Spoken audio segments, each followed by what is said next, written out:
Selamat malam semuanya, salam sejahtera untuk kita semuanya. Stay healthy and stay safe buat keluarga besar Kenari dan tentunya rekan-rekan dan bapak ibu sekalian yang malam ini bergabung di acara Bincang Kenari episode ke-35 yang insya Allah malam ini kita akan bergabung dengan Bapak Li Shaoqin. Beliau adalah salah satu tokoh dalam konsep psikologi Neo Feng Shui. Tema malam ini adalah bagaimana tata ruang atau desain rumah membawa keberuntungan dari aspek Hong Shui. Tentunya menarik sekali ya.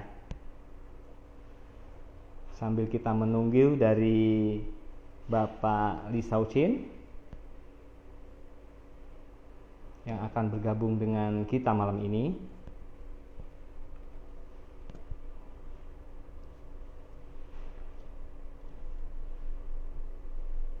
Oke, semoga rekan-rekan semuanya selalu sehat ya, selalu semangat di masa pandemi ini. Semoga cepat berakhir. Semoga kondisi Indonesia semakin maju dan berkembang. Tentunya juga pembangunan bisa berjalan dengan baik dan lancar, sehingga tentunya keadaan perekonomian segera membaik. Tentunya dengan adanya vaksinasi dan tetap menjalankan prokes kesehatan, tentunya tidak ada yang tidak mungkin ya, bahwa kesehatan masyarakat akan kembali menuju terbaik dalam sejarah Indonesia. Oke, sambil menunggu Bapak Li Shaoqin, silakan bergabung untuk rekan-rekan semuanya di seluruh Indonesia.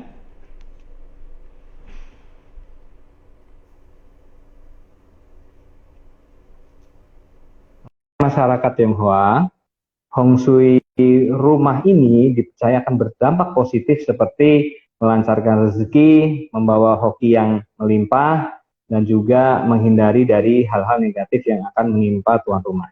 Tentu hal ini juga menarik ya untuk dapat kita pelajari bersama-sama, karena sebenarnya bahwa suatu kepercayaan tersebut adalah salah satu dari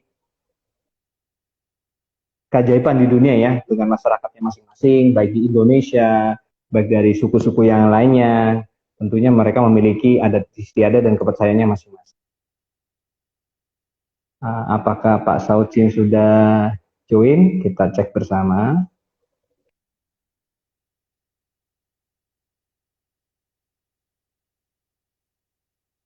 Oke.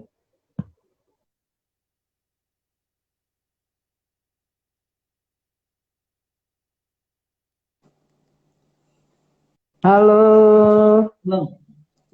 Selamat malam, Selamat Mas Raki. malam. Selamat malam Pak Li Selamat malam, Shaoqin. Bapak Ibu Salam semua. sejahtera.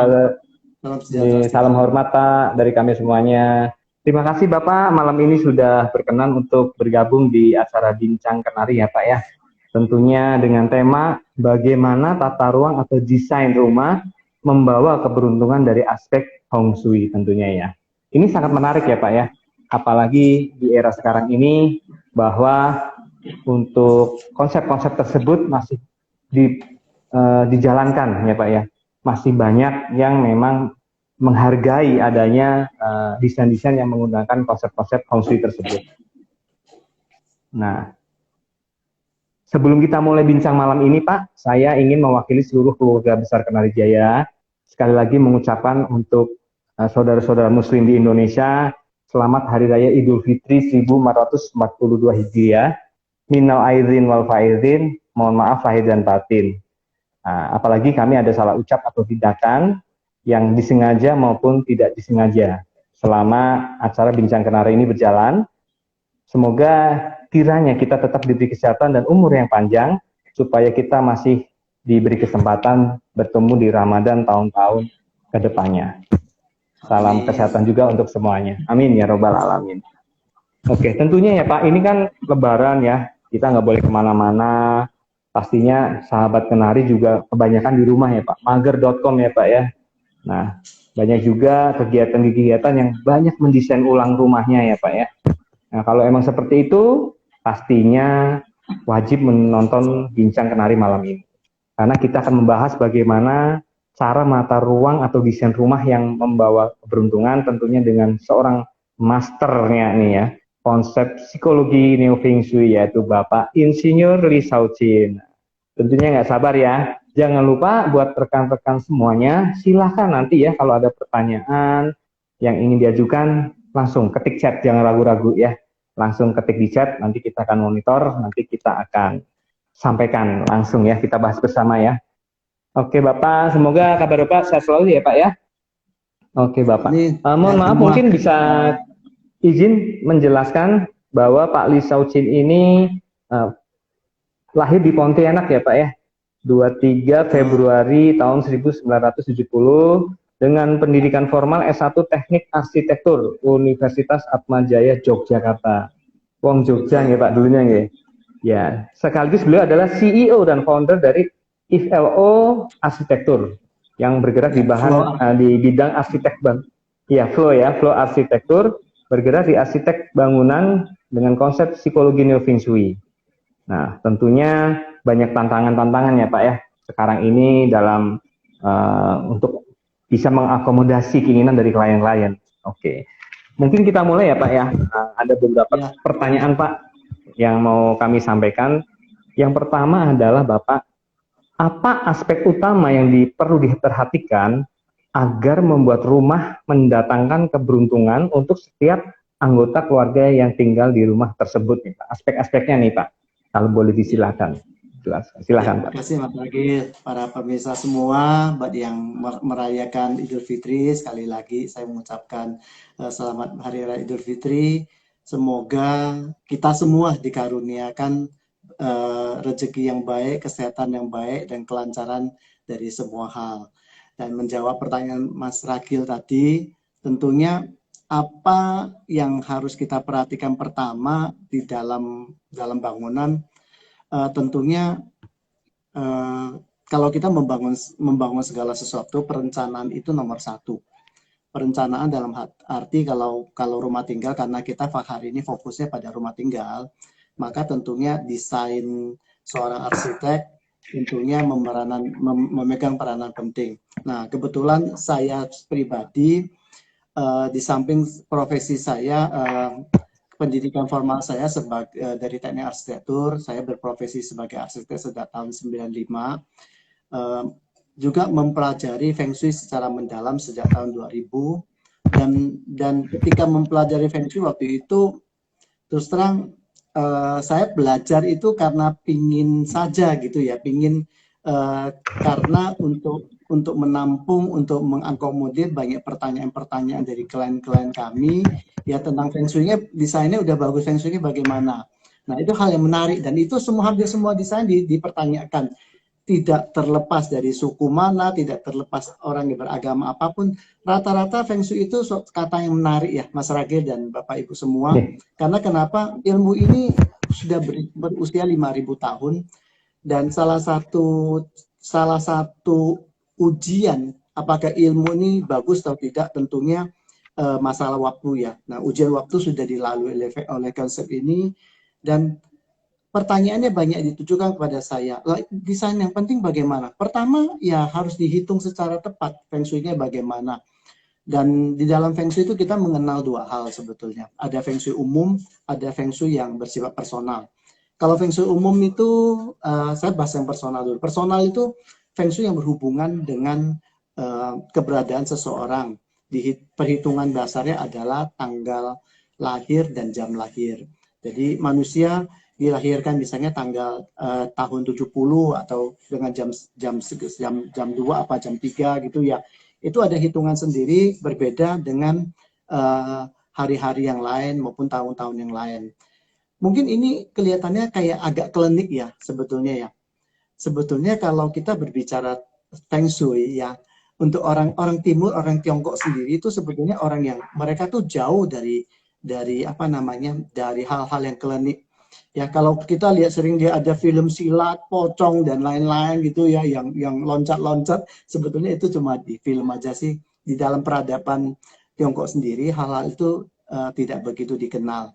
Nah, Feng Shui itu kenapa kelihatannya sepertinya sesuatu yang supranatural atau klinik dan lain-lain? Karena memang cara pembahasan orang-orang orang Timur seperti kita biasanya tuh melukiskan sesuatu itu agak muter-muter, bahkan dilukiskan dengan oh kamu sifatnya kok ini ya seperti harimau ya, atau kamu sifatnya kok seperti tikus ya, sebetulnya ingin melukiskan ini orangnya kok energinya bagus, ini orangnya tuh pintar, licin dan lain-lain ya. Ya walaupun harus kita akui dalam mensimbolisasi sesuatu termasuk 12 sios. 12 sios itu sebetulnya adalah simbol dari karakter manusia. Namun kalau misalnya konsep sio ini berasal dari dunia barat, maaf, tentunya mereka tidak akan pakai sio tikus, sio anjing, sio kucing, sio kucing maaf nggak ada ya sio kucing ya, sio lain-lain. Tapi mereka akan memakai misalnya angka 1, 2, 3, 4, 5 sampai 12. Nah, tapi kalau orang timur kan beda. Ya pembahasannya melalui simbol. Seperti juga kalau kita mengenal simbol-simbol matahari, simbol bulan dan lain-lain. Nah, kembali lagi kalau untuk mendesain satu desain bangunan tentunya data yang personal itu kita melihat dari tanggal lahir. Tanggal lahir itu akan menentukan saya arah terbaik itu kemana. Arah terbaik itu dalam arti sebetulnya kurang tepat ya kata terbaik. Kata yang tepat sebetulnya selaras. Jadi saya itu arah yang selaras dengan energi yang ada di alam semesta ini harus hadap kemana. Nah itu lebih kata yang tepat. Nah kemudian yang tadi kan pertama kan Feng Shui personal, kedua Feng Shui yang bersifat universal. Jadi tanpa melihat apa namanya tanggal lahir seseorang. Misalnya satu rumah tinggal tentunya harus ada sirkulasi udara yang baik. Sirkulasi udara yang baik itu mewakili qi yang baik. Qi yang tidak baik itu ada dua hal. Tidak ada qi atau qi yang tidak bergerak. Qi yang tidak bergerak itu bisa menimbulkan pemusatan qi, dan qi itu bisa seakan-akan tanda petik itu seperti busuk ya. Contohnya kalau kita punya selang di garasi kita atau di carport kita, dan selang itu kita tinggal cukup lama tidak pakai 2 bulan, 2 minggu lah, tidak perlu 2 bulan ya. Ketika kita nyalakan pertama airnya, tentukah air yang keluar Mas Ragil apa? Bau ya, relatif bau, agak bau ya Mas Ragil ya. Betul ya? Nah, itu kenapa? Karena di dalam itu terjadi sesuatu yang buntu. Dan buntu itu qi, yang buntu itu qi itu kan bisa pengertiannya qi udara, qi angin, qi yang bergerak, ya kan, dan lain-lain ya. Qi itu kita bicara tentang energi itu ada yang kelihatan, ada yang nggak kelihatan. Nah, qi itu harus bergerak yang pertama. Kemudian apalagi yang kita lihat dari sebuah rumah yang baik. Rumah yang baik itu harus ditata sedemikian rupa dengan khususnya untuk rumah tinggal, ya kan. Rumah tinggal itu kan tempat di mana interaksi antara anak dengan orang tua juga mungkin juga punya orang tua lagi di sana, ada kakek neneknya dari anak-anak kita, ya kan. Sehingga rumah itu sebetulnya tempat berkumpul bagi semua anggota keluarga. Nah, banyak yang melupakan satu hal yang sangat penting di dalam rumah tinggal adalah ruang keluarga. Ya, coba kita perhatikan ya. Sekarang banyak anak-anak ya, kalau ini kan ini zaman pandemi ya. Sebelum zaman pandemi banyak anak-anak ke pulang sekolah, mereka kemana? Apa mereka kemudian pulang sekolah kemudian duduk di ruang tamu, ya kan? Ruang keluarga? Ternyata tidak. Mereka rata-rata kemana masyarakat? Ke kamar sendiri Pak biasanya. Ya, betul. Kenapa? Jawabannya biasanya karena di kamar ya, biasanya kenyamanannya beda. Di kamar mungkin ada AC, di tengah hari kan suara panas. Tapi di ruang keluarganya itu mungkin panas dan lain-lain, sehingga bisa juga ada faktor-faktor lain, ya kan.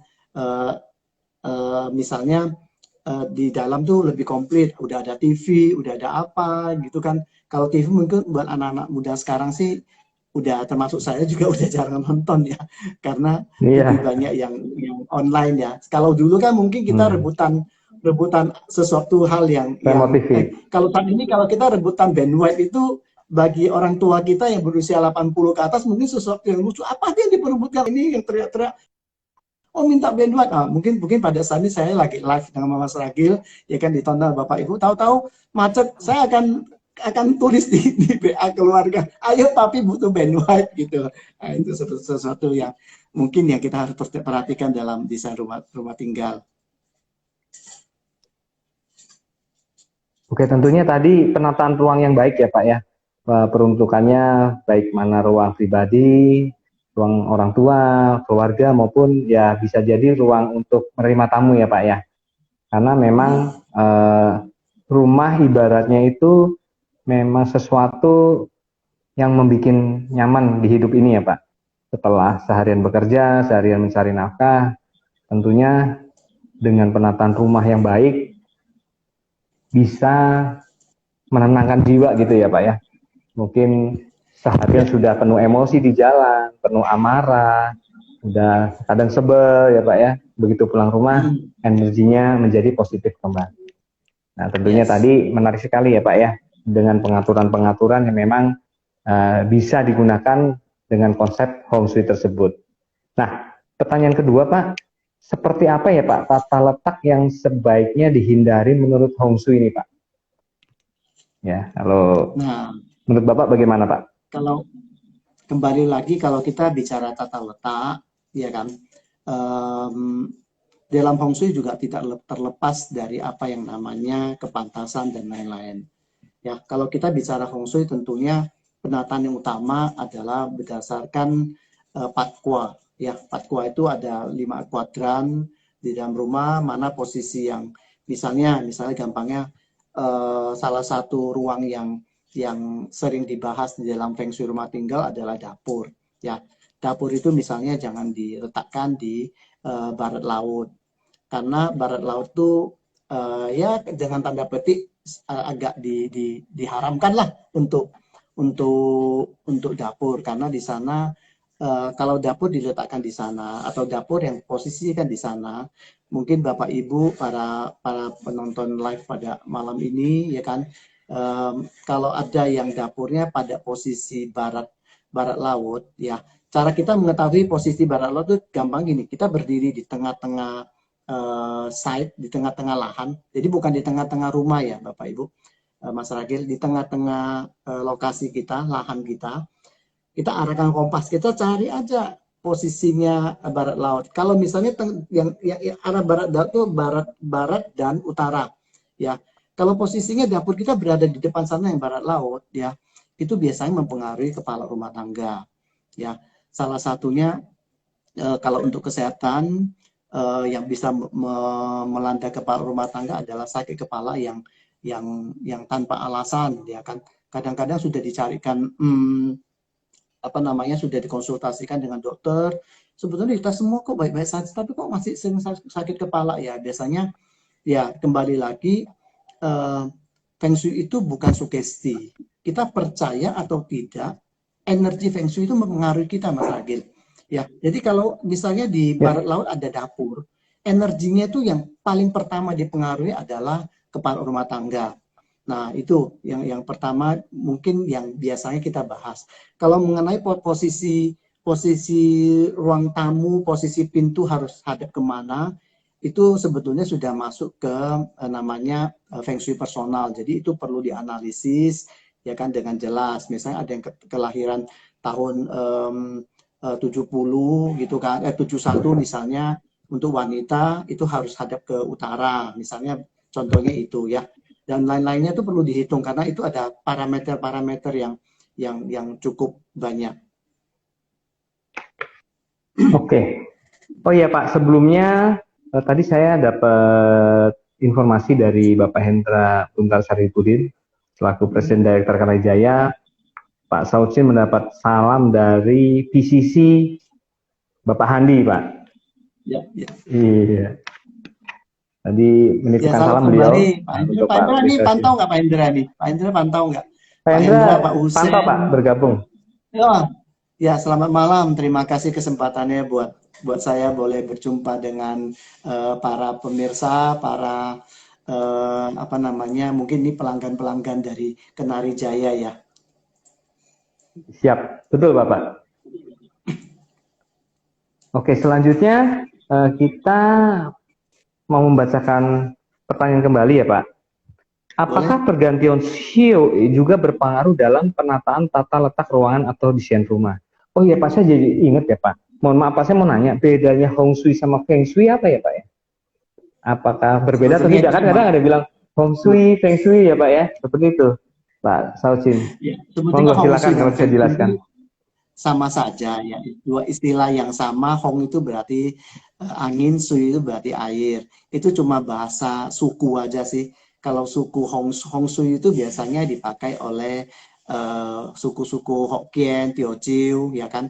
Tapi kalau Feng Shui itu lebih kepada suku-suku Hakka dan juga termasuk Mandarin itu Feng Shui ya, ya sebetulnya sama saja. Di dalam satu hal yang sangat menarik dalam budaya Tiongkok itu ya adalah bacanya beda tapi tulisannya sama. Jadi mereka tuh Oke. bahasanya beda tapi bisa membaca satu hal yang sama gitu. Yang artinya sama. Jadi parameternya pun yang digunakan sama ya Pak? Hampir sama ya Pak Sama, Saucin ya? sama. Ya. Oke. Nah, tadi Pak, kembali lagi ke pertanyaan kami yaitu, apakah pergantian sio juga berpengaruh dalam penataan tata letak ruangan atau desain rumah, Pak? Nah, nah kalau kita kembali ini ada hal yang sangat teknis ya. Ya. Pendekatan desain rumah, saya sebagai arsitek, pendekatan desain itu sangat banyak sekali. Jadi kita ada pendekatan Feng Shui yang hitungannya itu periode 50 tahunan, 20 tahunan, 12 tahunan, setahunan, bahkan sebulan, seminggu, sehari pun ada periode-periodenya, ada hitung-hitungan sendiri. Nah, kemudian kalau berhubungan dengan Sio itu kan berarti kan periode 12 tahunan. Nah, kembali lagi, Sio itu sebagai lambang.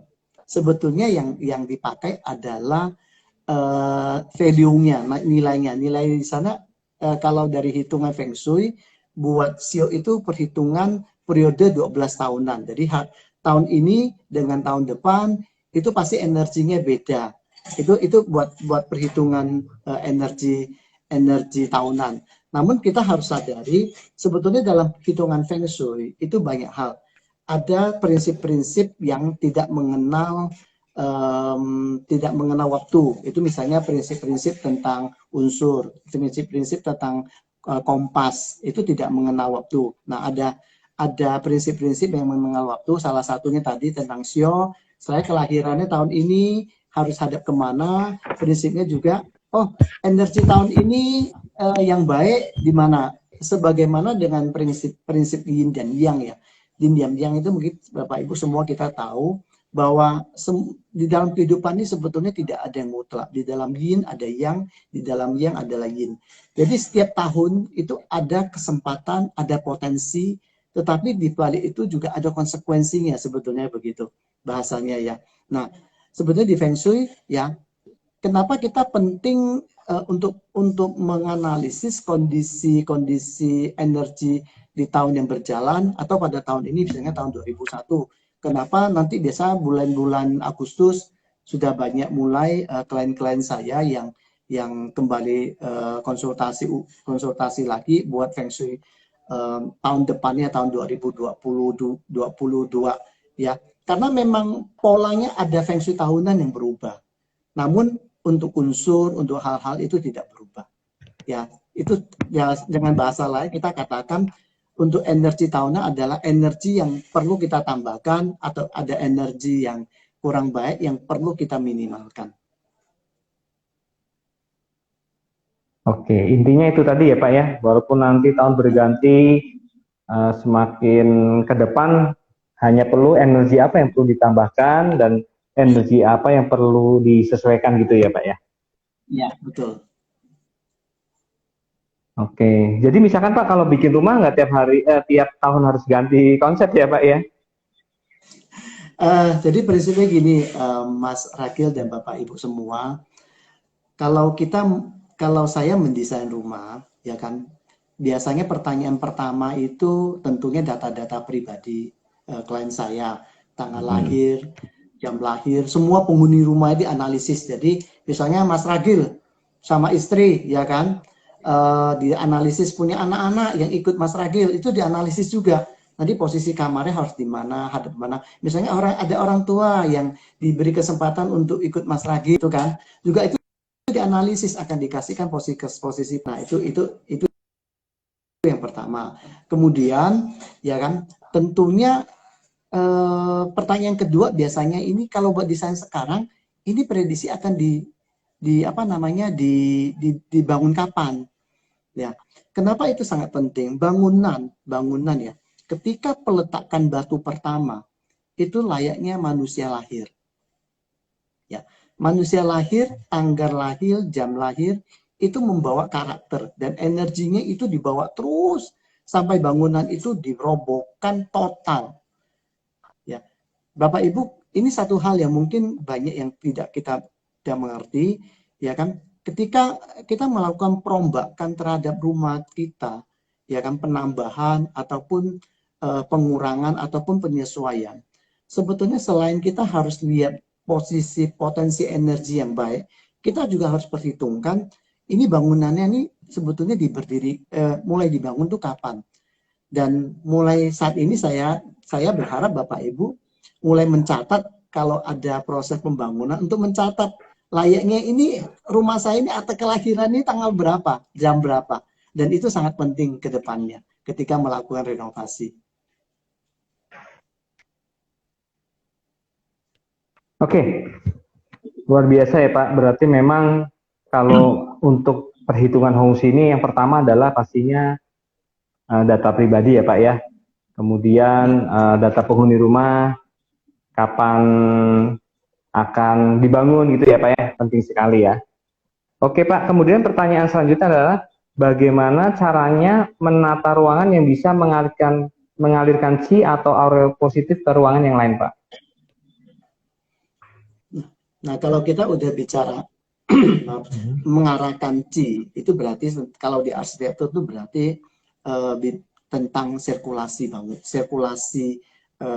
manusia di dalamnya. Tentunya harus kita arahkan, ya misalnya ya, kalau dari pintu masuk, ya kan, kita masuk ke dalam, kalau rumahnya tingkat, ya kan, chi-nya kan akan dibawa ke atas juga. Nah, satu hal yang perlu Bapak Ibu sadari, chi itu harus mengalir, punya pintu masuk dan punya pintu keluar. Ya, kalau kita bicara pintu keluar, ada banyak pandangan yang mengatakan rumah pintu belakang itu tidak boleh ada atau pintu samping itu tidak boleh ada. Karena kenapa? Alasannya banyak mengatakan nanti rezeki yang masuk, ya kan, tidak supaya rezeki yang masuk itu tidak keluar. Nah, Bapak Ibu, Mas Ragil, sebetulnya prinsip itu kurang tepat. Kenapa? Karena kalau kita ibaratkan rezeki itu adalah aliran energi, maka energi itu tidak boleh ditahan pada satu tempat, tapi harus dibiarkan mengalir dengan sangat sangat alaminya. Tentunya salah satu proses mengalirnya ketabungan juga termasuk mengalir ya. Ketabungan kita dialihkan dalam bentuk-bentuk investasi. Ya sekarang kan lagi ngetren Bitcoin, kripto atau apa-apa tuh nggak tahu tuh anak-anak saya hampir setiap hari membicarakan itu. Ya, nah itu harus diarahkan. Nah, kalau kita berbicara tentang yang tadi saya bahas di awal, energi itu tidak boleh pada satu keadaan tertentu yang tidak bergerak. Energi itu kalau tidak bergerak, ya kalau di selang air yang kita tidak memakai yang lama dan air di dalam terus, itu kan salah satu efeknya ketika kita keluarkan bau ya. Namun kalau untuk energi rumah, ya ini hati-hati Bapak Ibu semua, itu bisa menimbulkan sakit penyakit biasanya. Ya, kenapa? Kalau kita membahas sakit penyakit dari segi feng shui atau segi energi, sebetulnya penyakit itu dasarnya adalah ketidakseimbangan energi. Bisa juga karena ada energi yang yang mampet pada satu keadaan sehingga energinya itu bersikap berkurang akumulasi menjadi makin padat, makin padat, makin padat, dan biasanya ada dalam tanda petik ada istilah pembusukan energi. Di dalam sakit penyakit itu bisa menimbulkan kanker dan lain-lain, itu salah satu penjelasan secara energi. Nah, kalau Bapak Ibu punya rumah tinggal, ya rumah tinggal tanpa tingkat, maka harus dipikirkan juga di belakang itu ada pintu keluarnya, ya kan? Pintu keluar banyak prinsip yang kita pakai. Pintu depan harus lebih besar daripada pintu belakang, dengan asumsi pendapatan lebih banyak daripada pengeluaran. Ya, itu harapan kita semua. Nah, kalau untuk bangunan yang tidak bertingkat, misalnya di belakang ternyata unit ini contohnya di perumahan ya, di belakang kita ternyata ada unit lain, ya. Kita kan nggak mungkin bikin pintu belakang ke unitnya orang di belakang. Kita sebetulnya pengertian sirkulasi itu juga bisa diarahkan ke atas. Jadi belakang itu saya berharap Bapak Ibu yang punya rumah diberi rumah kesempatan memiliki rumah seukuran berapapun, ya kan? Saya berharap semua punya sirkulasi, jangan menutup bagian belakangnya sampai tanpa matahari, tanpa angin dan lain-lain. Karena itu sangat penting dalam Feng Shui supaya energi yang didapat, yang masuk, ya itu mengalir juga. Walaupun tidak bisa secara horizontal ke belakang, bisa horizontal ke atas. Nah, kalau yang tingkat 2, ya pintu belakangnya itu ke depan. Ya, kalau lantai 3 pintu belakangnya harus ke belakang. Jadi prinsipnya lantai yang genap, pintu belakangnya dibuat ke depan. Yang pintu ganjil 3, 5 dan lain-lain, pintu belakangnya harus dibikin yang ke belakang. Itu salah satu solusi supaya penataan sirkulasinya baik. Oke, luar biasa Pak. Solusi sangat menarik sekali ya Pak ya. Ternyata di sini rekan-rekan yang sudah mengajukan pertanyaan banyak sekali nih Pak. Izin ya Pak ya, kita untuk bacakan pertanyaan-pertanyaan dari sahabat Kenal Jaya nih Pak. Ada pertanyaan dari Cornelius Kaweono ya. Malam Bapak, mungkin bisa dijelaskan secara ilmiah hubungan antara rumah tusuk sate dengan Feng Shui yang kurang baik. Iya sih Pak, kadang-kadang orang bilang, wah rumahnya tusuk sate nih. Ya, biasanya bawa apes gitu ya Pak, mau dagang juga nggak laku. Nih, kita coba tanyakan langsung sama pakarnya. Silakan Pak Saucit. Oke. Baik, makasih Bapak Cornelius. Ya, saya pribadi mau mengatakan bahwa segala sesuatu yang diciptakan Tuhan ya itu baik ya. Dan sebetulnya energi ya kata tidak baik itu sebetulnya di dalam Feng Shui itu sebetulnya maaf kurang tepat ya. Yang tepat tuh sebetulnya kurang tidak selaras. Cocok ada dengan saya atau tidak. Nah, kalau kita berbicara tentang rumah tusuk sate, apalagi depan rumah yang tusuk sate ini sirkulasi lalu lintasnya menuju ke rumah. Kalau membelakangi itu energinya akan sangat berkurang ditarik. Kalau yang menuju ke rumah tusuk sate ini energinya yang dibawa itu sebetulnya powernya sangat besar. Dan power yang sangat besar ini konsekuensinya ada 2. Ya, kalau tidak diolah dengan baik, ya maka akan menimbulkan efek-efek negatif. Efek negatifnya itu salah satunya mungkin rasa ketidaknyamanan. Kalau ketidaknyamanan ini melanda di bangunan yang diperuntukkan untuk komersil atau kantor, tentunya di sana kan kerja kita juga tidak enak ya Mas Ragil ya. Dan efeknya apa? Tentunya produktivitas juga akan rendah. Nah, itu efek negatifnya. Efek positifnya kalau bisa diolah dengan baik, sebetulnya powernya atau energinya atau chi-nya atau ki-nya ya itu bisa kita gunakan untuk kemajuan kita ya. Namun kembali lagi memang rumah bangunan yang posisinya tusuk sate, apalagi dengan pola lalu lintas yang menuju rumah tersebut yang begitu banyaknya, besarnya, itu memang tidak disarankan untuk rumah tinggal. Nah, kalau kita memakai prinsip energi, ya prinsip fisika, kita tahu ya, kalau ada mobil yang menuju ke rumah tusuk sate, ya kan, mobil ini kan terus akan apa istilahnya bergesekan dengan udara, ya, bergesekan dengan Polusi ya Pak ya? udara, ya, bukan maksudnya pergesekan antara mobil yang bergerak ya dengan udara, ya, itu Udara. akan menimbulkan energi, ya kan? Itu seperti bola salju yang makin digelindingkan makin lama makin besar energinya, makin besar makin besar makin besar. Namun salah satu sifat energi adalah energi itu tidak gampang dibelokkan. Energi cenderung untuk bergerak lurus ke depan. Nah, kalau Bapak Ibu Mas Ragil senang fisika, tentunya prinsip ini di SMP kita sudah diajarkan ya. Ya, kalau energi itu salah satu prinsipnya adalah tidak gampang dibelokkan, ya. Nah, ketika mobil-mobil ini membawa gesekan energi dan membawa bola-bola energi, kemudian berbelok, ya, cenderung energi yang ada itu tidak terbawa oleh mobil, tapi akan terus menerpa atau menghantam rumah yang kita katakan tusuk sate.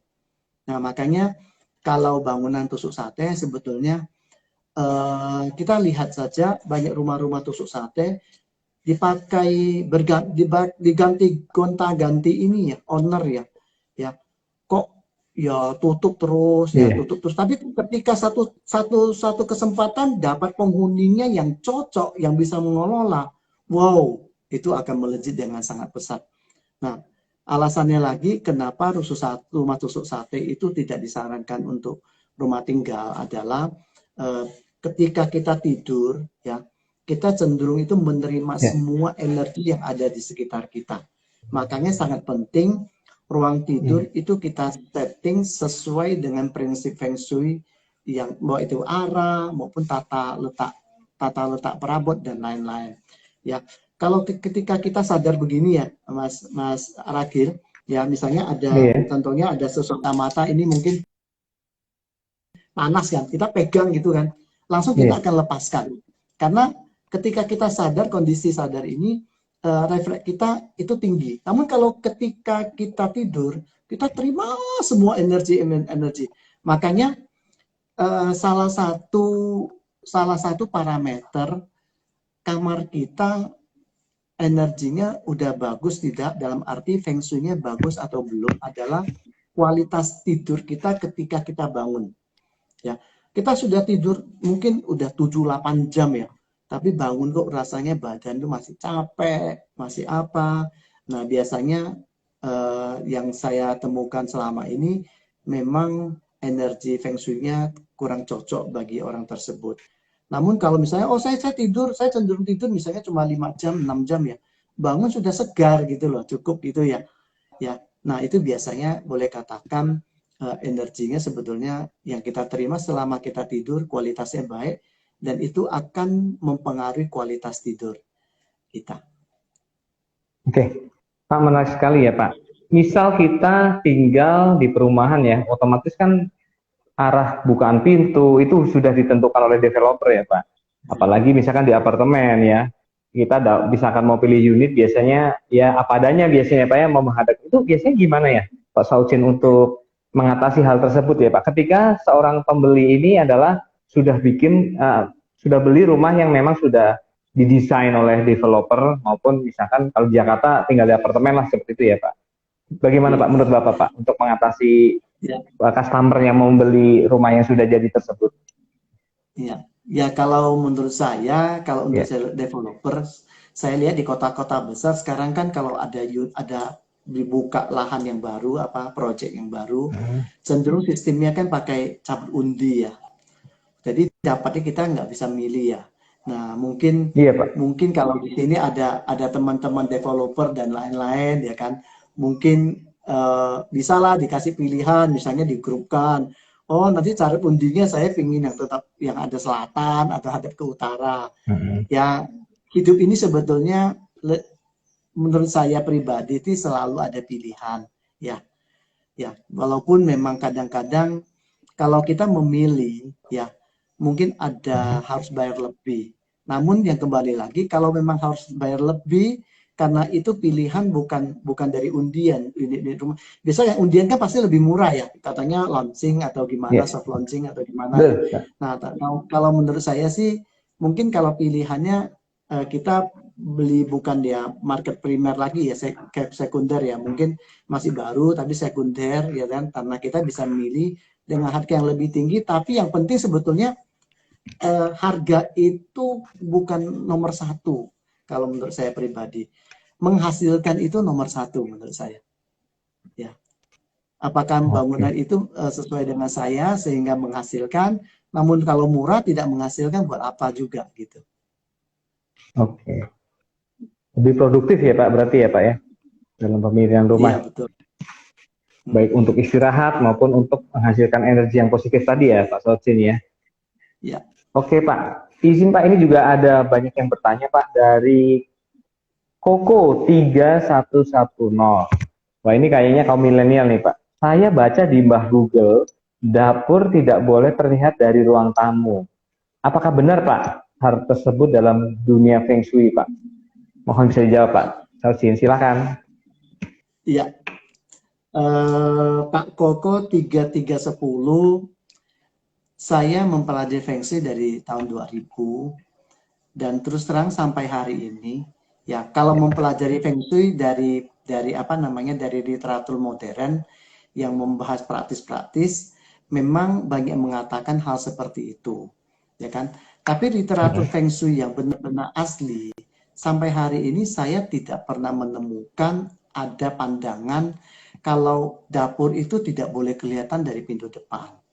Ya, kalau kita mengacu dengan kondisi modern sekarang, ya kita sih berharap kita semua itu mempunyai unit-unit yang dengan lahan yang cukup lumayan, sehingga kita bisa menata bangunan dengan lebih baik, termasuk dengan prinsip-prinsip Feng Shui yang disebutkan Mbak Google tadi ya. Ya, walaupun saya sampai hari ini belum pernah menemukan satu literatur mengatakan ya kuno, ya maksudnya literatur asli tentang Feng Shui yang membahas hal itu. Namun yang dibahas lebih kepada dapur ini harus posisinya di mana. Ya seperti yang saya katakan di depan tadi, poin pertama, dapur itu tidak boleh ada di timur laut. Nah, itu yang penting.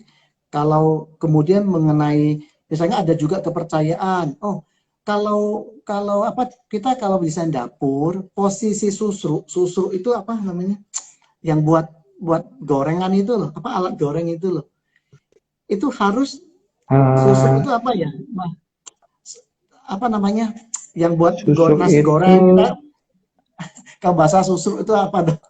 Bahasa Indonesia. Irus Pak, irus. Nah, tirus. Ya, ya. Spatuta, ya salah satu spatuta atau apa gitu ya. Iya.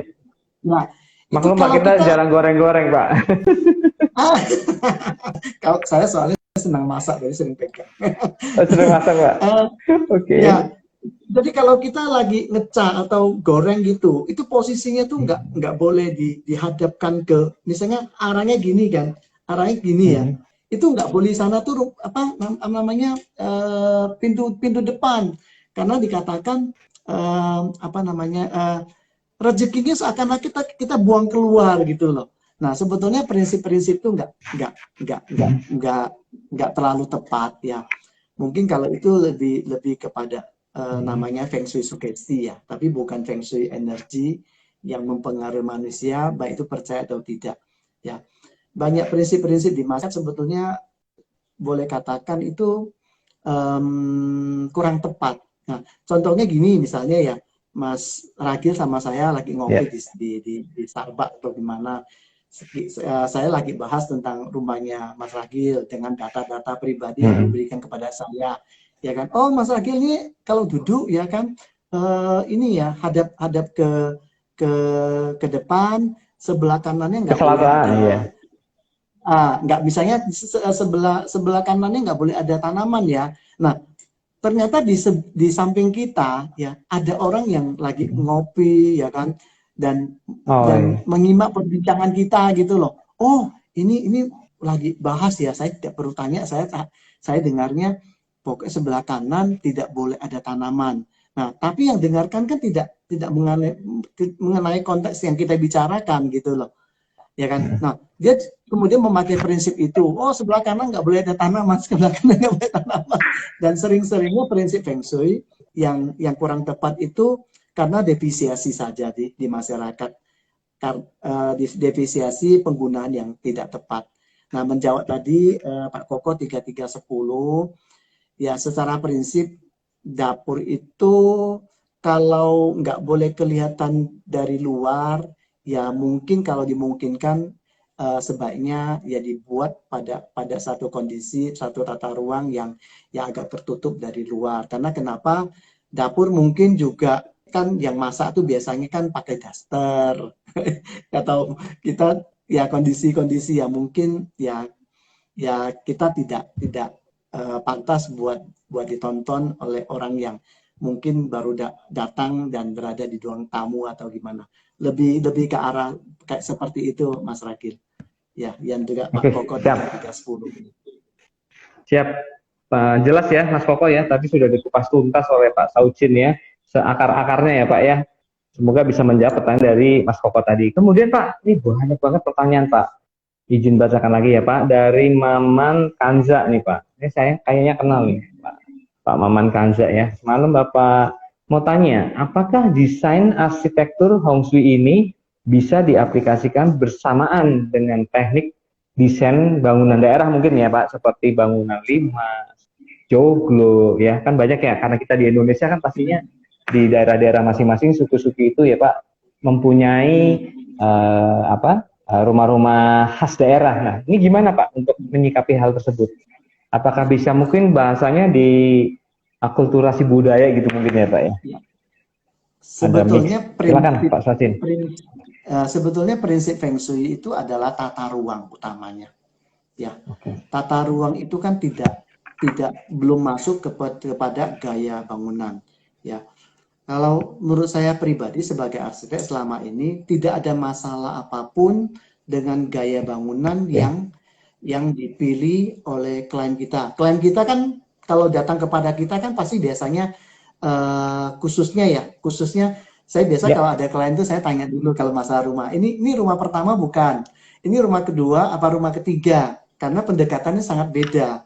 Kalau rumah pertama biasanya tuh yang penting ada ruang tamu, ya kan, ada kamar tidurnya kalau memungkinkan ada kamar mandi di dalam, kalau biasa pakai bathtub mungkin ditambah dan lain-lain. Ya, itu kalau rumah pertama biasanya tuh sangat standar.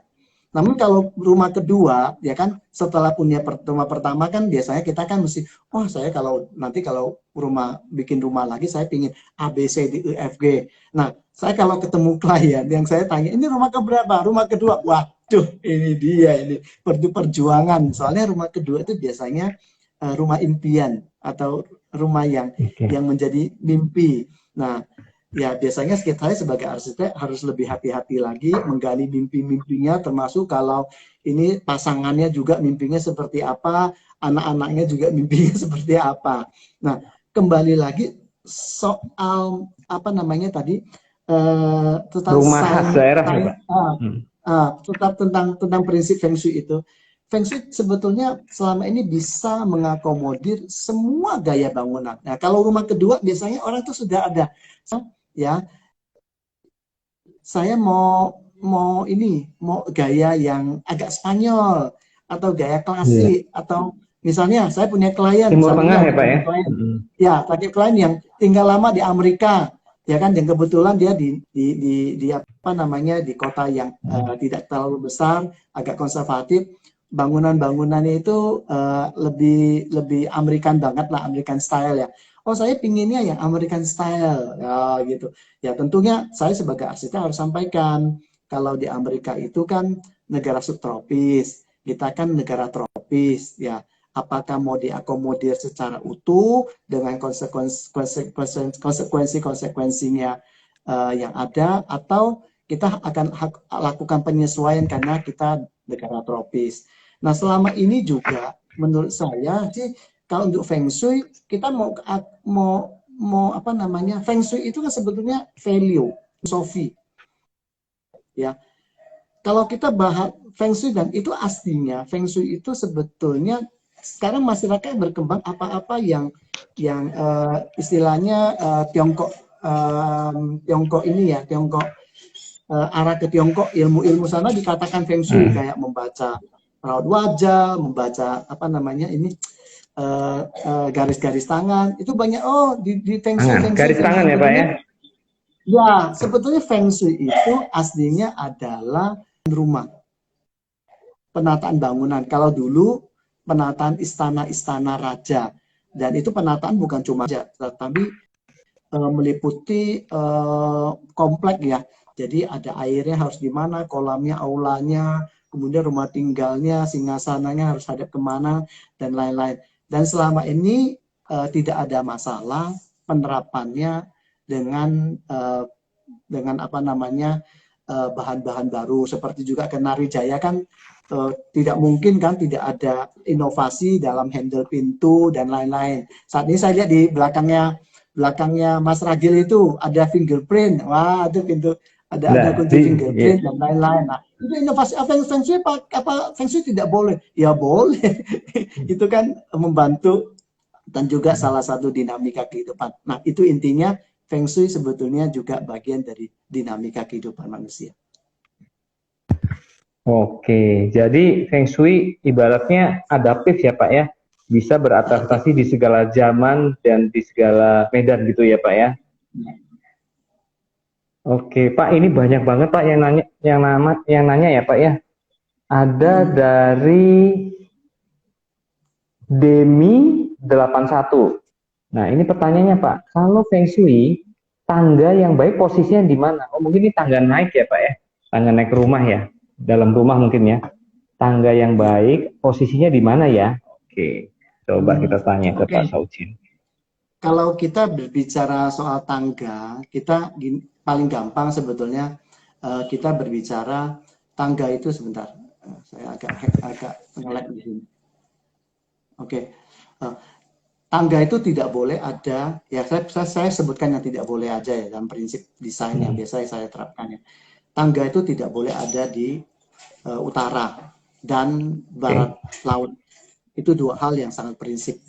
Kalau yang di tempat lain, ya tentunya harus juga adaptif ya, menyesuaikan juga dengan prinsip-prinsip lain. Ya salah satu prinsipnya tangga itu berputarnya searah jarum jam. Ya. Sebetulnya kalau kita bikin tangga dengan tujuan tertentu ya. Nah, kembali lagi Feng Shui itu juga filosofi, kita berbicara tentang niat dan tujuan. Ya, kalau kita berbicara energi itu menarik itu berputar searah jarum jam. Ya, kalau energi itu menarik. Kalau energi yang menyebar ke energi itu berlawanan dengan arah jarum jam. Nah, kembali lagi misalnya dalam satu bangunan kita, ya kan, ada posisi yang sangat tidak baik. Ya kan, kita mau kasih tangga di sana. Nah, kita mau tarik energinya atau mau kita buang energinya, itu prinsipnya juga harus dipakai. Jadi saya katakan agak sedikit adaptif, tapi yang pasti tangga tidak boleh ada di posisi utara dan barat laut. Itu mungkin yang bisa saya share-kan.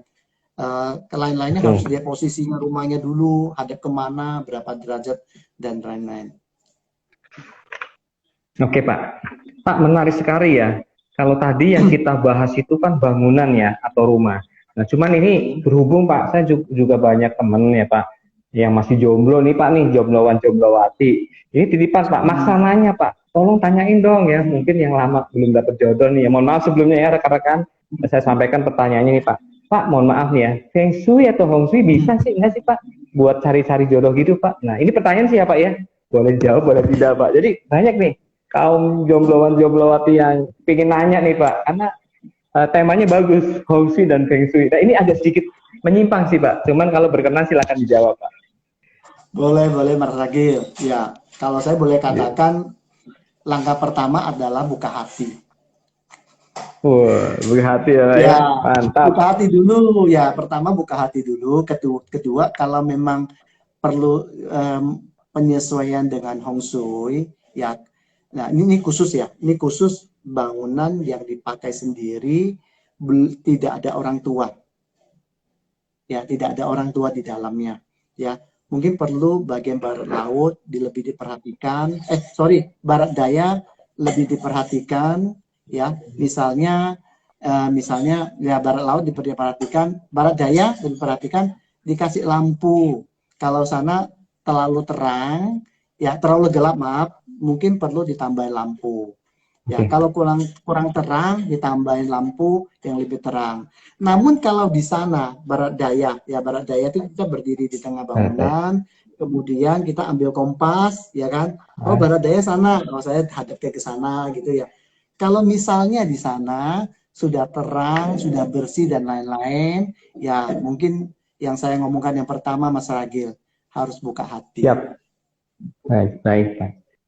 Oke, mungkin harus lebih banyak ikhtiar juga ya Pak ya, berusaha ya Pak ya, dan jangan Ya, banyak tapi memilih. memang Nah mungkin di dalam pendekatan Hong Shui sebetulnya kalau Hong Shui yang bersifat pribadi memang ada pendekatan khusus ya. Tapi itu memang perlu hitungan yang ini ya parameternya lebih dari 200 lebih. parameter loh seperti itu. Ya. Banyak juga Pak ya, 200 parameter Banyak, ya. ada yang sampai ribuan Luar malah. biasa. Waduh, Kalau desain bangunan itu sampai berarti, ribuan parameternya. oh berarti mesti detail ya, harus kenal dulu ya Pak, nggak boleh nggak ya Pak ya, nggak asal ambil Ya, gitu ya Pak ya. nggak bisa. Oh Kalau berarti kalau harus tahu, berhubung kalau gimana? mungkin kalau di Jawa itu ada bibit, bebet, bobot, benar-benar harus tahu ya Pak, namanya, keluarganya, tanggal lahir, tinggal di mana, segala macam informasi mesti lengkap ya Pak. Baru nanti bisa Ya, dilihat dari segi Feng Shui dan Hong Shui-nya ya Pak ya. ya, kalau kita lihat ada satu pribadi yang bibitnya bagus, bebetnya bagus, bobotnya bagus, ya tidak dan kita juga suka dan bertanggung jawab memakai prinsip Hong Shui mendekati juga menurut saya langkah yang bagus. Tapi tentunya Hong Shui ini tidak boleh dipergunakan dengan apa namanya dengan salah. Misalnya ada klien yang Disalahgunakan. datang kepada saya, dia anaknya sudah 3, istrinya ada di rumah. Pak, saya pingin Pak ini ada yang ini Pak. Nah, tentu saya tidak akan jawab Mas Ragil. Oh, itu kalau open banyak yang mau mungkin ya Pak ya. Oke, buat bapak-bapak yang sudah beristri, ingat ya, don't try this at home ya Pak ya, nggak boleh ya. Itu dia, Oke, tepat sekali. siap. Bisa-bisa nggak bisa pulang ke rumah nih Pak ya. Oke, Pak, mohon maaf nih Pak. Ada pertanyaan lagi nih dari Ade Beleza. Oh ini Mas Ade Jogja.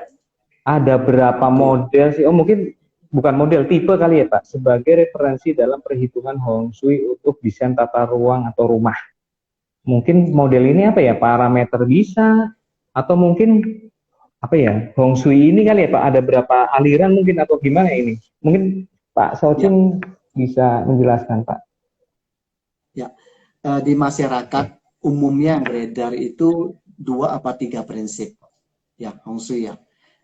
Namun yang kalau saya sebagai profesional yang pelajari Feng Shui hampir 20 tahun ini saya sudah mempelajari ada sekitar 27 prinsip. Namun kalau kita bicara parameter itu ada ribuan, benar-benar ribuan. Jadi kalau ketika saya desain satu bangunan, ya saya harus benar-benar menganalisis parameter-parameter yang cocok, yang mana yang harus dipakai. Ya. Nah, kemudian kalau kita berbicara lagi soal tipe apa namanya pendekatan yang umum ya. Kalau mau belajar tentunya yang pertama harus dipelajari adalah tentang unsur. Ya. Unsur-unsur dalam Feng Shui. Dalam Feng Shui kan unsur-unsurnya ada 5. Nah, misalnya sebelah selatan itu adalah api, utara itu air. Air bagaimana penerapannya? Kita beri kalau memang kliennya kita suka kolam baik ikan mau berenang bisa taruh di sana ya kan, atau di sebelah timur. Kenapa di timur? Timur itu unsurnya kayu karena dikasih air unsurnya akan hidup. Itu prinsip-prinsip dasar yang mungkin bisa dipelajari. Oke Pak ini kita juga akan informasikan ya Pak ya kepada sahabat Kenari bahwa Kenari Jaya dan Himpunan Desainer Interior Indonesia atau HDII mengadakan Handle Design Competition nih Pak. Wah luar biasa. Yang diselenggarakan nanti sampai dengan tanggal 31 Juli 2021. Kompetisi ini dibuka untuk 3 kategori yaitu kategori mahasiswa, profesional dan umum dengan hadiah total hingga 120 juta rupiah. Wow. ya. Buat yang mau jadi jutawan, silakan untuk mengikuti kompetisi ini ya. Kompetisi ini tidak dipungut biaya apapun ya. Ini benar-benar free Pak. Silakan buat sahabat-sahabat Kenari Jaya, para pemirsa setia dari IG Live Kenari Jaya ya, untuk bisa bergabung. Gimana sih caranya untuk bisa daftar? Oke, ini bisa membaca atau mengunduh TOR kompetisi di website www.awards.kenarijaya.biz ya. Nanti bisa juga lihat di website Kenari Jaya juga, bisa dilihat di IG Kenari Jaya juga, informasinya banyak sekali ya. Dan juga kalau di sini kita lihat ada juga nih Pak, promo nih dari Pak Sauci nih. Saya izin bacakan ya Pak ya. Oke, buat pemirsa yang beruntung dan seluruh pemirsa yang akan melihat IG live ya, rekamannya ini, bahwa tiap pembelian minimal Rp300.000 ya di Kenari Jaya di bulan Mei dan Juni, dapatkan voucher dari Flow Arsitektur berupa nih ya. Oke, yang pertama, voucher diskon 20% untuk desain rumah tinggal dan kantor ya dari Flow Arsitektur. Kemudian voucher 50% untuk konsultasi Feng Shui. Wih, mantap banget ya Pak ya. Ini diskonnya udah luar biasa vouchernya. Nah, nanti informasi lebih lanjut bisa nanti hubungi Kenari Jaya ya Pak ya. Dan juga nanti juga yang ingin berkesempatan langsung untuk berdiskusi bisa langsung follow IG-nya Pak Xiaochen dulu ya. Nanti di situ mungkin bisa DM dan lain-lainnya. Tapi untuk Kenari Jaya programnya seperti tadi ya, nanti kita bisa highlight lagi di IG Kenari Jaya ya, untuk acara dari Pak Saucin ini ya, promonya seperti itu ya Bapak ya. Oke, kemudian Pak, kita izin lagi untuk melanjutkan ya Pak, bahwa informasi Kenari Jaya Awards ini bisa menghubungi di 0812 8567 7070. Saya ulangi lagi ya, 0812 8567 7070, nanti bisa dengan Ibu Ulan. Nah, nanti bisa segera menghubungi ya sahabat Kenari Jaya semuanya di seluruh Nusantara. Silakan untuk ikut kompetisi Kenari Jaya Award untuk handle competition ini. Ini pertanyaannya luar biasa Pak malam ini Pak, dari rekan-rekan semuanya, dari sahabat Kenari Jaya. Kita lanjut ya Pak ya, semangat ya Pak ya, masih ya? Boleh, masih terus. Siap. Dari Pak Wahyu Liu nih Pak. Selamat malam Pak Xiaochin. Oke, selamat malam Pak Wahyu. Yang dimaksud akta lahir rumah ya. Wah, nggak cuman baby ya Pak ya, bawa rumah ada akta lahir rumah ya tadi ya. Pada saat mulai dibongkar atau saat beli, atau yang bagaimana nih Pak? Yang mungkin yang dimaksudkan akta lahir rumah itu ketika rumah itu pada proses apa nih? Nah, silakan Pak Xiaochin. Monggo. Ya. Terima kasih Pak Wahyu. Yang dimaksud dengan akte lahir rumah itu adalah ketika peletakan batu pertama. Ya. Nah, kalau misalnya ini contoh aja, ya misalnya saya mendapatkan satu lokasi yang bagus, tetapi ada bangunannya. Ya, kalau saya mau renovasi, ini renovasi ya. Renovasi berarti mengembangkan yang ada, baik merubah, menambah atau lain-lainnya. Maka kita harus tahu data bangunan ini dibangun kapan. Namun kalau kita mau membangun baru, itu bangunan itu kita ratakan dulu, kita bongkar total, kita biarkan energinya, karena semua bangunan yang sudah terbentuk itu kan punya energi sendiri, ya. Nah, kalau kita bongkar, kita biarkan energi itu netral lagi sesuai dengan kondisi alam, ya bersifat netral. Kita biarkan kurang lebih sekitar 1-2 bulan. Baru kita lakukan pembangunan. Kalau memang kita membuat angka kelahiran yang baru, gampangnya gitu ya. Kita biarkan dulu 1-2 bulan. Ya. Jadi kalau misalnya saya bongkar, kemudian sambil bongkar saya bangun, itu sebetulnya tanggal lahirnya bangunan tersebut masih menyesuaikan, masih tercantum di akte itu sebagai kelahiran bangunan yang ketika dulu dibangun.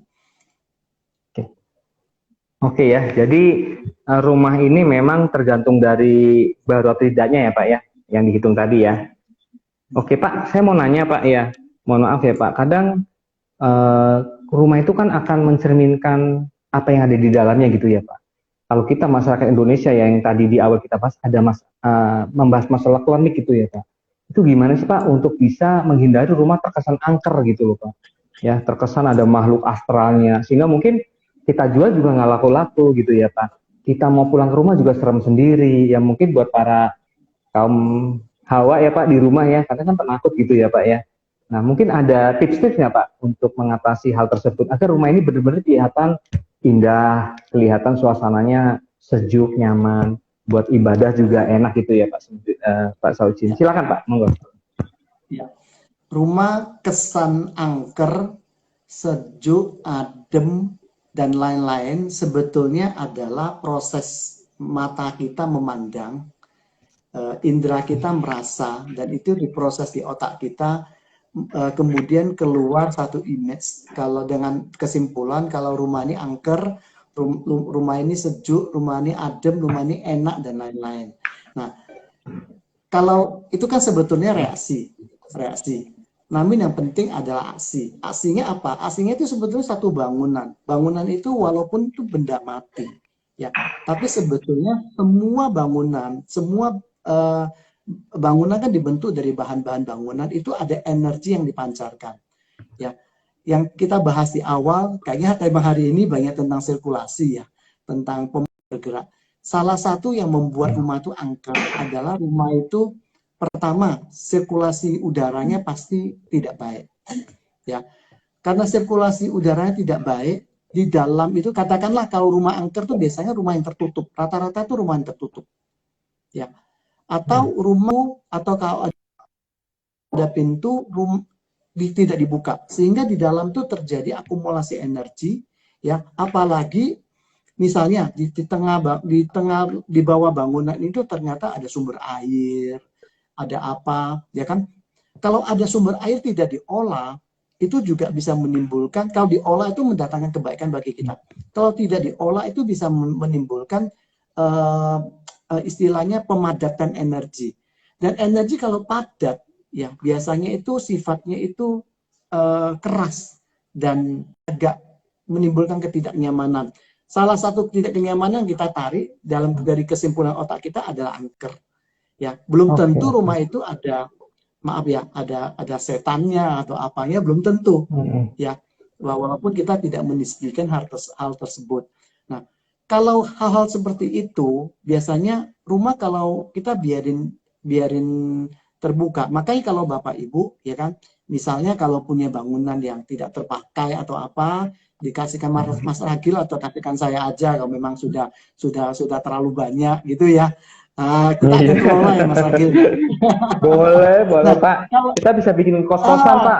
Tenang aja Pak. Kita jadi produktif. Kalau ada rumah kosong, tentunya butuh perawatan seminggu sekali. Mungkin ya kalau bukan kita bisa suruh orang kita ya kan, ke sana dibersihkan, apa namanya, pintu jendelanya dibuka semua. Atau pada hari-hari biasa juga ada 1-2 jendela yang dibiarkan terbuka supaya ada sirkulasi udara yang baik. Yang kedua biasanya juga rumah-rumah yang kesan angker itu biasanya gelap. Ya, gelap. Lampu itu salah satu sarana untuk memecah energi atau menarik energi. Pokoknya intinya lampu itu sangat berfaedah kalau kita tempatkan dalam porsi yang baik. Ya, tentunya kalau rumah itu misalnya bangunan itu kosong, tidak kita tinggal, tidak kita pakai.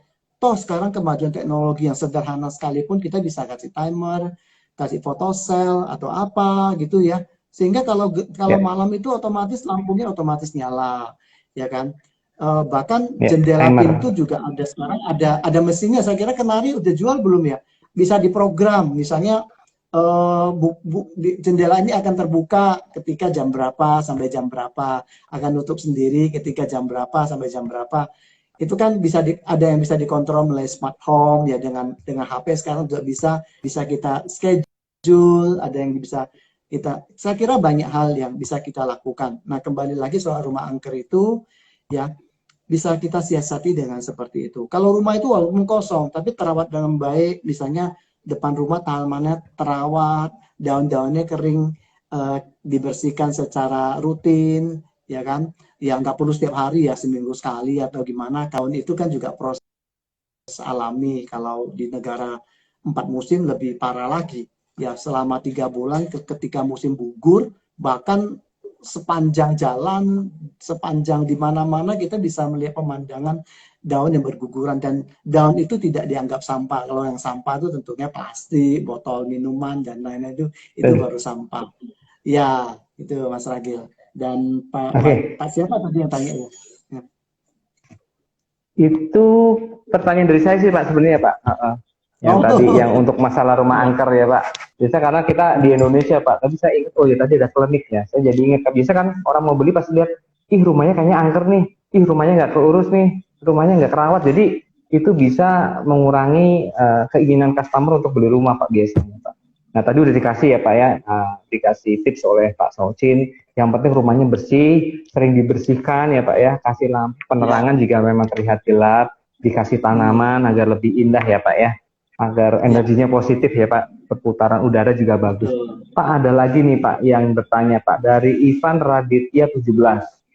Pak Saucin bisa nggak dikasih contoh ya gedung-gedung yang menggunakan teknik arsitektur Hong Shui nih Pak? Mungkin pernah Bapak tangani ya Pak. Gedung-gedung nih Pak ada nggak Pak ya?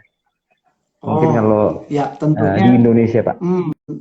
tahun 2000, tahun 95 saya sudah berprofesi sebagai Hmm. arsitek. Tahun 2000 kemudian saya memperluas dengan Feng Shui. Saya punya klien hampir di seluruh kota di Indonesia, khususnya di Indonesia Tengah dan Indonesia Barat. Kalau Indonesia Timur baru sampai Bali dan Nusa Tenggara Timur. Ya, semoga habis ini bisa ada proyek di Papua dan lain-lain. Ya, kalau di apa namanya di Makassar juga sudah beberapa, termasuk ada hotel, dan rata-rata bangunan yang saya desain mungkin bisa lihat di ini di Instagram saya atau Di IG di Pak ya? Oke. website saya. Ya ada beberapa, walaupun tidak tidak begitu update ya, karena kenapa kadang-kadang kalau untuk rumah tinggal memang kita harus kulo nuwun ke pemilik untuk posting dan lain-lain. Dan sebagian Betul. besar memang bangunan yang saya posting tetap bagian luar, karena memang bagian dalam tuh kadang-kadang ya itu namanya rumah tinggal ya, kecuali mungkin nanti ada kesempatan desain mall dan lain-lain, tentunya bagian-bagian misalnya lobby dan lain-lain bisa dipromosikan dan lain-lain. Ya, banyak bisa Oke. dilihat di IG dan di proarsitektur.com. Oke. Siap, jadi silahkan masih Fantastica dan buat sahabat Kenaiza semuanya bisa lihat di IG Bapak Lee Saucin ya Pak ya, ataupun di Ya, Flow Arsitektur ya Pak ya. ya betul. Oke, Pak masih pertanyaan nih, saya bacakan izin lagi ya Pak ya. Pak, Hmm. gimana Pak jika membangun rumah, bisa nggak sih Pak di depannya ada tiang-tiang? Mungkin kan banyak nih Pak rumah minimalis ya, yang depannya tiangnya banyak banget kali ya Pak ya, di depan pintu Pak. Nah, boleh nggak nih kalau ada tiang-tiang? Bisa aja mungkin yang ada daknya kali ya, pada balkonnya ya di atas ya, kan pasti ada tiangnya ya Pak. Oh, Oke. ya kembali lagi kalau soal tiang, ya itu sesuatu yang kalau sesuatu yang wajar di dalam Feng Shui itu baik adanya. Nah, yang wajar itu seperti apa? Kalau dalam bangunan tentunya yang wajar adalah tiang-tiang struktur, ya, ya tiang-tiang struktur Oke. itu tiang-tiang yang sangat baik, karena kenapa? Salah satu cara untuk menggrounding energi yang berlebihan dari sebuah bangunan. Sebuah bangunan energinya bisa juga berlebihan. Salah satu groundingnya adalah melalui kolom-kolom, kemudian melalui fondasi dan disalurkan ke tanah. Karena tanah atau bumi kita ini memang luar biasa, biasa diciptakan bisa menerima energi seperti apapun, dan biasanya kalau udah di grounding, energinya akan kemudian kalau dipancarkan kembali sudah menjadi energi yang berguna bagi semua makhluk hidup. Nah, kalau tiang-tiang itu misalnya mengganggu gitu kan, tentunya itu juga harus diperhatikan. Jangan sampai ada satu prinsip dalam Feng Shui adalah kita melihat di depan ini lautan yang luas. Kita bersandar pada gunung yang kokoh di belakang kita. Itu sebenarnya prinsip dasar itu sama dengan prinsip dasar umumnya sih ya. Di depan kita harus memiliki pandangan yang luas. kalau air dalam Feng Shui itu diibaratkan sebagai sumber rezeki, sebagai bagian yang membuat kita hidup. Ya, air itu salah satu. Ya, nah, tapi air tentunya juga tidak boleh dalam apa namanya porsi yang terlalu berlebihan. Kalau berlebihan kan seperti banjir dan lain-lain, itu kan mengakibatkan kerusakan. Kalau air segelas itu membuat dahaga kita terbayar, ya. Nah, kembali lagi kalau misalnya pertanyaan dari siapa tadi, Pak Ivan ya. Praktisi Kalau kenari Pak, ya. tiang-tiang kita, kalau misalnya kita ada tiang-tiang yang di ini banyak sekali memang uh, apa namanya pendapat Feng Shui mengatakan tiang-tiang itu tidak baik. Sekarang kita tahu gaya-gaya minimalis itu banyak dipasang tiang-tiang berjejer-jejer gitu ya. Ya. Dan di Ya. dalam Feng Shui itu energi yang dipancarkan memang itu energi yang sangat tajam. Semakin pipi tiang apa namanya tiang kecil tersebut, misalnya tiang kan sering dipakai dari hollow, ya besi hollow misalnya ukuran 2x5 apa 2x10 apa 4 apa 3x10. Semakin pipi energi yang dipancarkan itu akan semakin tajam ke ke ke depan bangunan. Nah, itu mungkin perlu diperhatikan. Kalau kita mau mendesain harus kita pertimbangkan selain keindahan tentunya juga energi yang dipancarkan itu sesuai nggak dengan kita harapkan. Kalau misalnya kita harapkan ya, oh di depan ini ternyata energinya nggak baik, kita mau melawan energi gitu. Ya kalau dulu kan ada cara-cara dengan memakai tombak dan lain-lain, prinsip Hong Shui dulu ya. Ya, itu yang dipercaya bisa menangkal hal-hal negatif ya. Sekarang kan tiang-tiang juga itu juga bisa menggantikan hal tersebut. Nah, kembali lagi, perlu nggak kita menerapkan prinsip-prinsip itu di dalam desain faset ya? Ini tentunya faset ya, tampak bangunan kita. Oke Pak, mungkin izin ya Pak. Ini satu pertanyaan Ya, lagi ya Pak ya, Pak Saucin. boleh. Ini ada dari Lim Yeni ya. Selamat malam Pak Leo Ya, Li Saucin, selamat malam. Apakah boleh malam. dijelaskan Bapak mengenai Feng Shui dengan metode analisa bintang terbang? Wah kayaknya Mbak Lim Yeni pengalaman juga nih, udah ada metode analisanya segala nih. Wah, kita tanyakan langsung nih ke masternya nih, ke pakarnya. Silakan Ya, Pak Saucin. ya, terima kasih Bu Lim Yeni. Ya, salah satu prinsip yang sering kita pakai oleh ahli Feng Shui siapapun, flying star atau bintang terbang itu prinsip yang sangat umum, ya, sangat umum dipakai.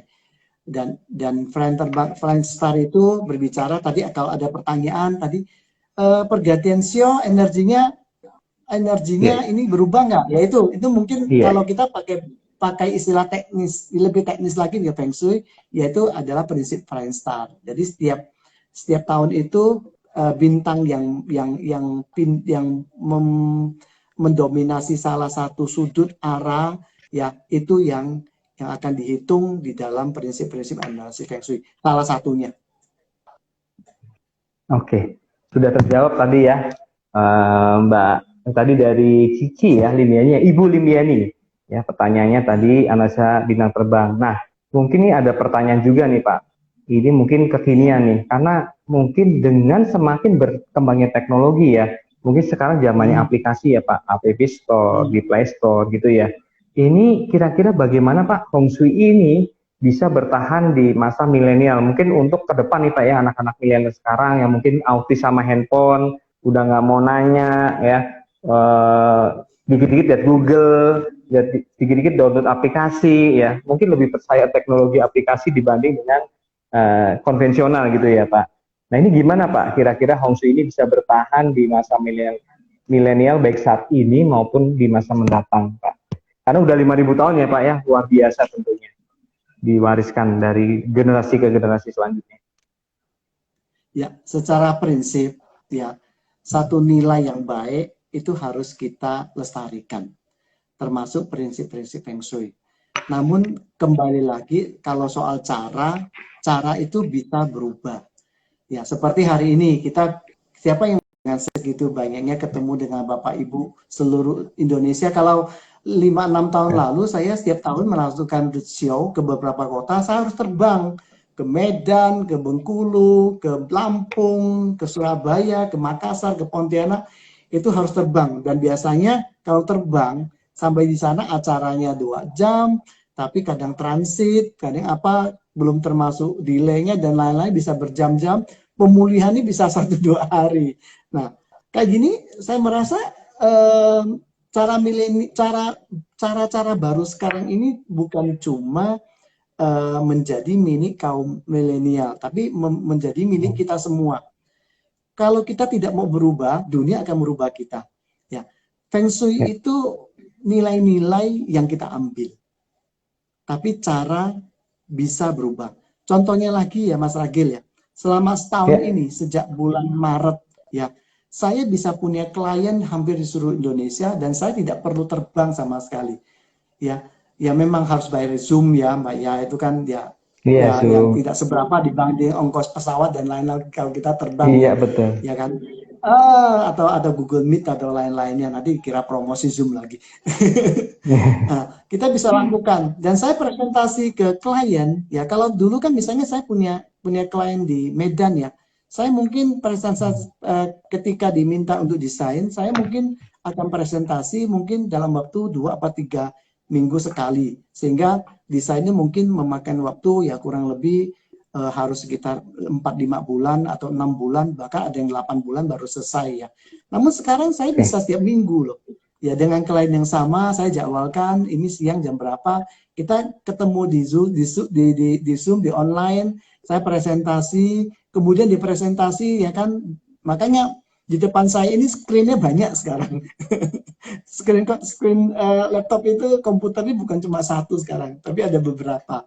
Dan itu menyenangkan bagi saya. Saya bisa share screen ini, kemudian kalau ada Dena yang kurang cocok, ada yang beliau yang klien tidak cocok, saya bisa lakukan perubahan, ya kan, dengan tetap memakai prinsip-prinsip Feng Shui yang benar. Kalau itu tidak bisa berubah, saya katakan tidak berubah. Cara-cara seperti ini saya nikmati selama hampir setahun. Demikian juga Bapak Ibu yang mau konsultasi Feng Shui, ya kan, datanya membuat appointment atau janjian, ya kan, kemudian saya analisis dulu data umumnya dulu kan, supaya kalau ketemu sudah siap semua, ya kan. Soalnya bagi saya menganalisis dengan data itu lebih baik daripada saya memakai prinsip yang lain, ya kan, lebih baik dan itu lebih objektif.